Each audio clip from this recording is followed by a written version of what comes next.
السلام علیکم ورحمۃ اللہ وبرکاتہ۔ میرے بھائی بزرگ دوستو، یہ بیان بہت ہی قیمتی ہے کیونکہ یہ نماز کے تعلق سے ہے، اور قرآن میں جو اللہ تعالیٰ نے فرمایا ہے کہ احمق یعنی کہ بیوقوف کن لوگوں کو کہا گیا، اس کے بارے میں تفصیل ہے۔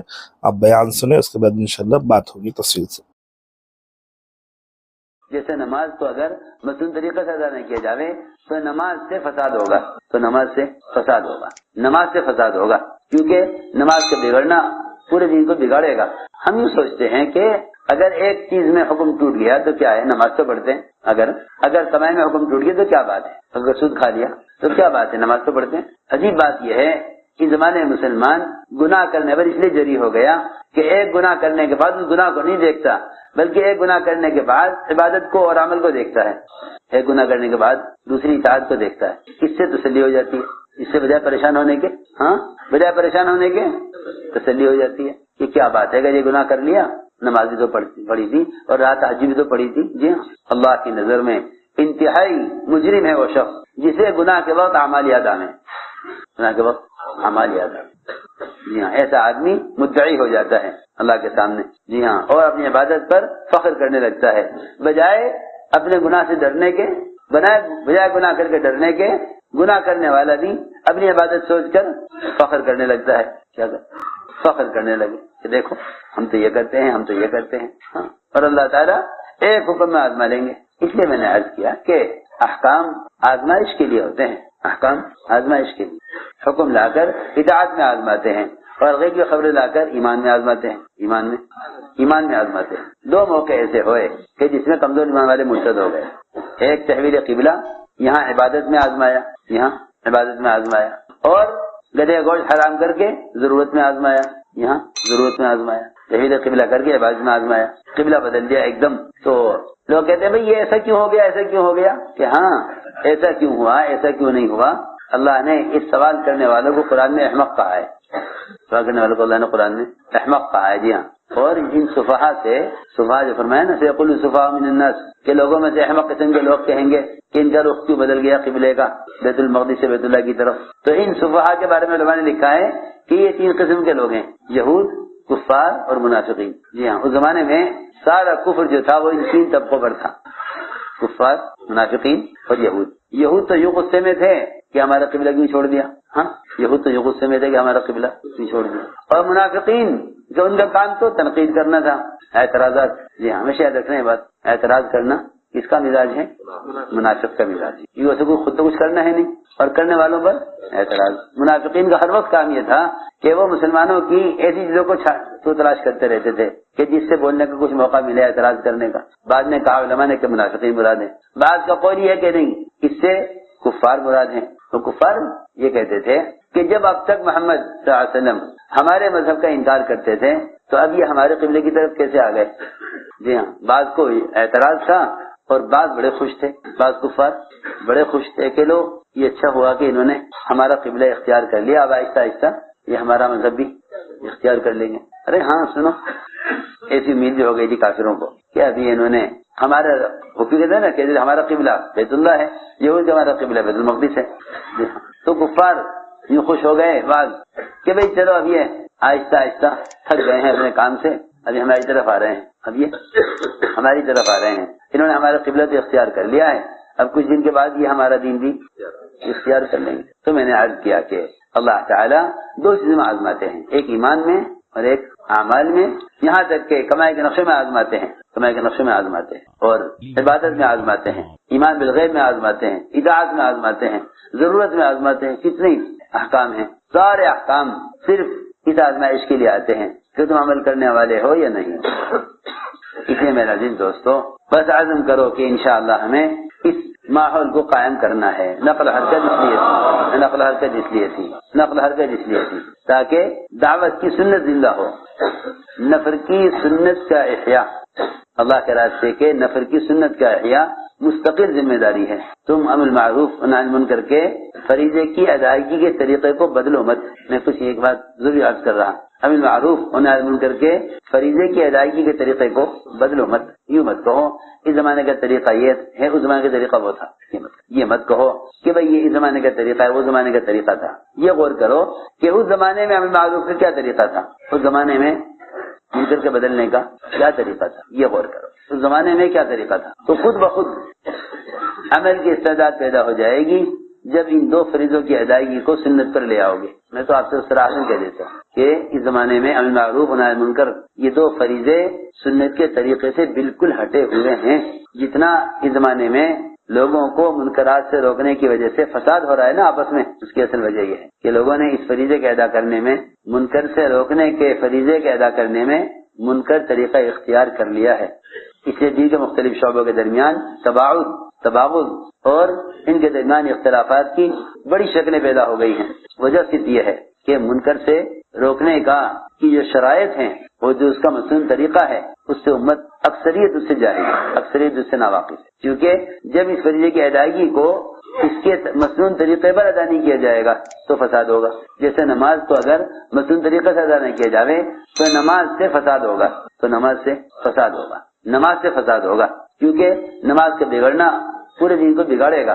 نماز کے بگڑنا، ابن عباس اور دونوں کہتے ہیں کہ جو آدمی نماز کو صحیح طریقے سے ادا نہیں کرے گا، یہ نماز اس کو اللہ سے دور کرتی رہے گی. لو جی، یہ عمل صحیح طریقے سے ادا نہ ہوگا تو اللہ سے بعد کا ذریعہ بنے گا، اور صحیح طریقے سے ادا ہو تو اس سے بڑھ کر قرب کا کوئی ذریعہ نہیں. بس اسی طرح امر معروف اور نہی عن المنکر کے فریضے کی ادائیگی کو حضور اکرم صلی اللہ علیہ وسلم اور آپ کے صحابہ کی محنت میں دیکھو تو ان کے زمانے میں ان فریضوں کی ادائیگی کا کیا طریقہ تھا. اس میں ہمیں اصل چیز یہ ملے گی کہ نقل و حرکت کے ذریعے خود جا کر دعوت دو، اور دعوت دے کر منکر کے ماحول سے نکالو اور معروفات کے ماحول میں لاؤ.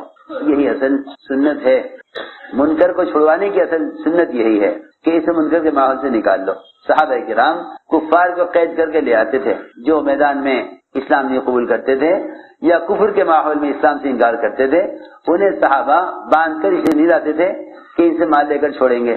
اللہ نے اس کو پسند نہیں کیا. تريدون عرض الدنیا کہہ کر اللہ نے اس کو پسند نہیں کیا. صحابہ کفار کو باندھ کر اسے نہیں لاتے تھے کہ ان سے مال مل جائے گا پھر وہ مال کام آ جائے گا. نہیں، اللہ نے اس کو پسند نہیں کیا. آپ نے فرمایا تم ایک کافر کو مسلمان کر کے میرے پاس لے آؤ، مجھے ہر اس چیز سے زیادہ محبوب ہے جس پر سورج طلوع ہوتا ہو. اللہ اکبر. ساری دنیا کا مال آپ کو مل جاوے، اور ظاہر بات ہے آپ کو مال ملے گا تو آپ اس مال سے کوئی خواہش تو پوری کریں گے نہیں، خیر کی کام میں خرچ کریں گے. پھر بھی یہ بات پسند نہیں. فرمایا ایک آدمی کو تم اسلام مسلمان کر کے لاؤ، ہر اس چیز سے مجھے زیادہ محبوب ہے جس پر سورج طلوع ہوتا ہو. اس سے معلوم ہوتا ہے کہ ان کو محبوس کرنا یا ان کو وہاں سے لے کر آنا اپنے ماحول میں لا کر دعوت دینے کے لیے ہوا کرتا تھا. یہاں تک بھی فرمایا اگر مشرک پناہ چاہے تو پناہ دے دو تاکہ تمہارے ماحول میں آ کر قرآن سنے. حتیٰ اسنا کلام اللہ، قرآن کہہ رہا. تو میرے دوستو عزیزو، بات اصل یہ تھی کہ دعوت دے کر مسلمان کو ماحول میں لانا اسی طرح ضروری ہے کیونکہ مسلمان ارتداد کے کنارے پر ہے.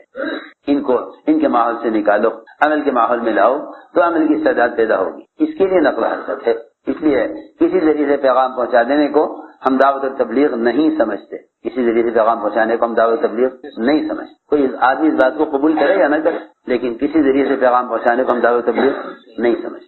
دعوت و تعلیم، دعوت و تبلیغ کے صرف دو سبب ہیں، ایک علماء حق کی صحبت اور علمی مجالس، اور دوسرے نقل و حرکت. اس کے علاوہ ہم کسی طریقے کو دعوت تبلیغ کا ذریعہ نہیں سمجھتے. سب باطل راستے ہیں، سب باطل طریقے ہیں. ایک ہی راستہ ہے، علماء حق کی مجلسیں اور اللہ کے راستے کی نقل. اسی کو ایسا فرمایا کرتے تھے اگر خاص طور پر یہ دو کام نہ ہوتے اجتماعی، ایک علماء کی مجلسیں جن سے علم کی باتوں کو چن چن کر اندر پیدا کرنا جیسے عمدہ کھجور چن کر کھائی جاتی ہیں، اگر یہ نہ ہوتا اور دوسرے اللہ کے راستے میں پھرنا نہ ہوتا میں دنیا میں رہنا پسند نہ کرتا. یہ دو باتیں تو تعلیم اور دعوت سے متعلق فرمائی تھی. اور ایک بات انفرادی کہ اللہ کے زمین پر لمبے لمبے سجدے کرنا نہ ہوتا تو میں دنیا میں رہنا پسند نہ کرتا. اس زمانے کے لوگ عجیب ہیں، وہ کہتے ہیں پھرنے سے کیا فائدہ، حالانکہ نفر دین کا قوام ہے. نفر کیا ہے؟ دین کا قوام. قوام کہتے ہیں مدار کو، دین کا مدار نفر پر ہے، دین کا مدار نفر پر ہے۔ جب تک امت نقل و حرکت پر رہے گی دین سرسبز و شاداب رہے گا۔ جیسے وہ علاقے جہاں سے نہریں گزرتی ہیں پانی کی، وہاں کے باغات ہرے رہتے ہیں، وہاں کے باغات ہرے رہتے ہیں۔ بس یہ ہے اصل بات۔ ہم تو اسی بات جانتے ہیں کہ دعوت کو نقل و حرکت پر لاؤ، دعوت کو نقل و حرکت پر لاؤ۔ یہ مت کہو کہ یہ طریقہ اس زمانے کا تھا بات پہنچانے کا، اور اس زمانے میں اور طریقے بھی ہو گئے ہیں۔ ہمیں اصل میں رواج سے اتنی محبت ہو گئی ہے کہ اگر رواج کا انکار کیا جائے سنت کے مقابلے میں تو لوگ مقابلے پر آ جاتے ہیں۔ ہاں میں تو حیران ہوں لوگوں کی باتیں سن کے۔ جی ہاں، رواجی چیزوں کے بارے میں استفسار کرتے ہیں۔ حالانکہ احیاء سنت یہ سب سے بڑا سبب ہے قطبیت کے درجے کو پہنچنے کا۔ احیاء سنت، احیاء کہتے ہیں مخالف ماحول میں سنت کو زندہ کرنا۔ اس زمانے میں نقل و حرکت کی سنت مردہ ہو گئی ہے، کیونکہ ترسیل اور ابلاغ کے وہ ذرائع غالب آ گئے نفر کی سنت پر کہ جسے لوگ سمجھتے ہیں کہ اب اس کی ضرورت نہیں، ابھی اس کا متبادل ہے، ابھی اس کا کوئی متبادل نہیں۔ قیامت تک بھی امت نبی کی کسی سنت کا متبادل نہیں لا سکتی، تو بعثت کے مقصد کا متبادل کہاں سے لے آئے گی؟ بعثت کے مقصد کا متبادل کہاں سے لائے گی جب ایک استنجے کے ڈھیلے کا متبادل نہیں لا سکتی؟ ہم دیکھیں ڈھیلے سے استنجا کرنا ہی سنت ہے، اس کو کوئی متبادل نہیں ہے۔ اس کا کوئی مسواک کرنا ہی سنت ہے، اس کو کوئی متبادل نہیں ہے۔ وضو کا ایک جز سواک، آپ برش کر لیں دانت صاف ہو جائیں گے، لیکن سنت ادا ہوگی نہیں ہو سکتی۔ یہ کہنا کہ اصل تو دین مقصود ہے کسی بھی طرح آ جائے، دین مقصود ہے، اس دین کو زندگی میں لانے کے لیے مسنون طریقہ بھی مقصود ہے۔ جیسے دانت صاف کرنا مقصود ہے، اس کے لیے مسواک بھی مقصود ہے، کیونکہ مسواک مسنون ہے، برش مسنون نہیں ہے۔ تو آپ مسواک کا بدل لا سکتے ہیں؟ کیوں بھائی کوئی نہیں سکتا۔ کہ آج یہ کہیں اس زمانے کا طریقہ یہ تھا مسواک کا، آج کا نیا طریقہ کیا ہے؟ برش ہے۔ سوچو، فیصلہ کرو۔ اس لیے کہہ رہا ہوں کہ کام کو، دعوت کی نقل و حرکت کو، جو دین کا قیام ہے نفر، اللہ کے امر کی وجہ سے نکلنا ہے، اللہ کے امر کی وجہ سے نکلنا ہے۔ یہ جہاں اسلام کی جماعت گزری وہاں کے مرتدین اسلام میں واپس آ گئے، کوئی تیار نہ تھا جماعت روانہ کرنے کو۔ حضرت عمر نے فرمایا کہ امیر المومنین آپ مشورہ کیجئے نا، مشورے سے کام کیجئے۔ آپ کیا کیجئے؟ مشورہ کیجئے۔ آپ تنہا کہہ رہے ہیں کہ نکال دو جماعت، اور مدینے کے حالات آپ دیکھ رہے کیسے ہیں، ہر طرف کفر کھڑا ہوا ہے، نفاق نے سے بلند کر دیا ہے۔ آپ کہہ رہے ہیں نکال دو جماعت، آپ مشورہ کریں ساتھیوں سے، رائے لیں، آپ تنہا کیوں فیصلہ کر رہے ہیں؟ حضرت بکر نے فرمایا کہ عمر اللہ کے امر میں مشورہ نہیں ہے، اللہ کے حکم میں مشورہ نہیں۔ جی ہاں، یہ کہا اللہ کے حکم میں مشورہ نہیں ہے، میں جماعت کے روانہ کرنے کا مشورہ کروں، اللہ کے رسول کے حکم میں مشورہ نہیں۔ حضرت فرمایا کرتے تھے کہ اگر اس دن ابو بکر ہم سب کی رائے کے خلاف اپنی بات پر نہ اڑتے اور نہ جمتے تو امت مرتد ہو چکی تھی۔ کیا اتنی بات کافی نہیں سمجھنے کے لیے کہ اللہ کے راستے کا نقل و حرکت ہی اصلاحات کے روکنے کا سبب ہے؟ یہاں تبلیغ میں نکلے دین سیکھنے کے لیے، حالانکہ وہاں نکالا گیا امت کو اصلاحات سے بچانے کے لیے۔ تعلیم تبلیغ کا مبتدا ہے، منتہا نہیں ہے۔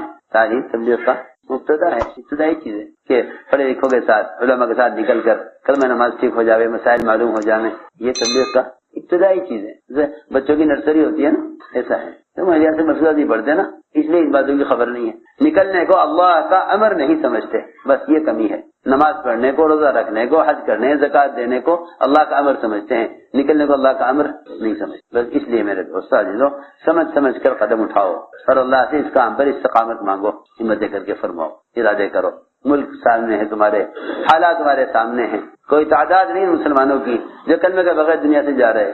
ہر ایک آدمی اپنے میں لگا ہوا ہے۔ میں تو پھر کہوں گا کہ اپنے ایمان میں کمال پیدا ہوگا نہیں جب تک دوسروں کو دعوت دے کر اللہ کے عوامر پر نہیں لاؤ گے۔ یہی لکھا علماء نے، یہی لکھا ہے علماء نے۔ اپنی ذات کی درستگی کی فکر کرنا اپنے ایمان کے لیے کافی نہیں ہے، صرف ذات کی درستگی میں لگنا اپنے ایمان میں کمال پیدا ہونے کے لیے کافی نہیں ہے۔ عزم کرو اور قدم اٹھاؤ۔ اپنے مال کا سب سے پہلا مصرف نقل و حرکت کو بناؤ، کھلا خرچ کے ساتھ ملکوں کے لیے اپنے آپ کو پیش کرو۔ جو علماء سال لگا چکے ہیں وہ عرب کے سال کے لیے پیش کریں، اپنے آپ ہمتیں کرو، قدم اٹھاؤ۔ ماشاء اللہ۔ السلام علیکم ورحمۃ اللہ وبرکاتہ۔ پیارے دوستو، دیکھو آپ نے بیان سنا، حضرت جی نے کہا کہ سنت کا کوئی متبادل نہیں ہے، سنت کی کوئی جو ہے اس کا کوئی توڑ نہیں ہے، یعنی کہ اس کا کوئی بدل نہیں ہو سکتا۔ اور حق بات ہے، سچ بات ہے بالکل حضرت جی نے جو کہا. ہم کتنی بھی چیزیں جو ہے لے کر آئے لیکن جو چیز سنت میں ہے وہ سنت ہی ہے. جیسے آج کل کے دور میں لوگ اذان دے رہے ہیں لاؤڈ اسپیکر سے، تو لاؤڈ اسپیکر سے دینا اذان تو ہو رہی ہے لیکن سنت طریقہ یہ نہیں ہے. حالانکہ آپ صلی اللہ علیہ وسلم اذان نہیں دیے.